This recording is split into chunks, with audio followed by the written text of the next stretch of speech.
Turn in your Bibles. John chapter 6. The Lord, if I'm telling y'all, listen, if you will get in this Bible, I know that y'all used to do a discipleship program here at Grace. I don't know if they still do or not, but it was tremendous. Well, it challenged you to get in His Word. And not only that, you had to write books of the Bible. Y'all remember that? Amen. I ain't me and Clint ain't going to say how far we got. We're supposed to got a lot further.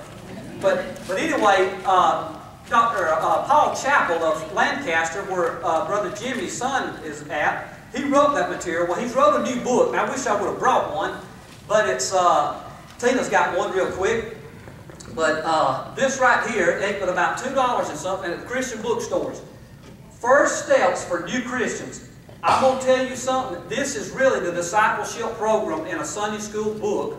Amen. And it takes about 3 months. Well, I told them up there, and I'm sure it's down here too, so many people get saved, y'all, and they fall through the cracks. Right. And they get, nobody sees about them or calls and goes checks on them. Right. People join the church, they quit coming for a while, and people, you know, I'm guilty of it, say, well, they join the church, and a month later they're gone. Yeah. Instead of going to see about them, we talk about them. Amen? Right.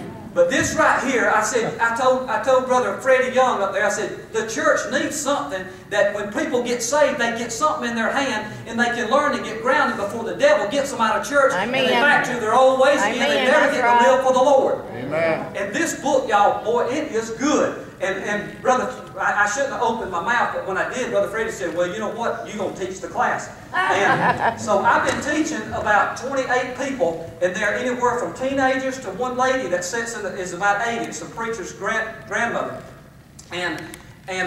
But you know what?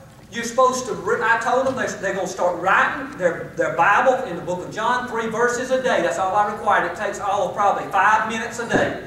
I told them they're going to have to stay in their Bible every day. Every once in a while, I gave them a pop test, and I'll hand out the paper and make them answer questions, and then I'll ask them about their Bible reading and their write-downs. I guarantee you, they ain't 4 or 5 people out of 20-something people that's actually doing it. Amen. And they say they're saved. Yeah. And I don't doubt that. But something is wrong when we got time to do everything else. Yeah. 6 days God gave us to work.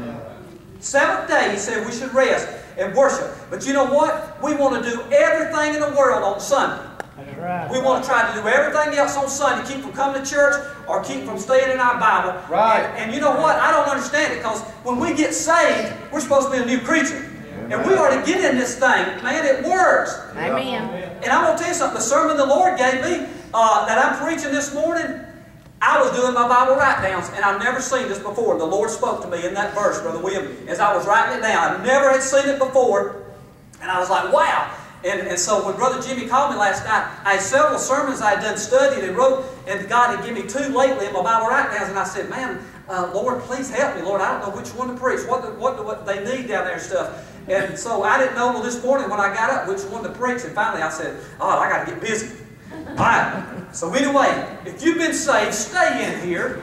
Amen. And listen, I promise you, it will help you so much in your family life, in your home life. It'll help you on your job, in school. I mean, it works. But if you say you're saved, you don't read this, then I'm telling you, don't blame God when something goes wrong in your life. Right.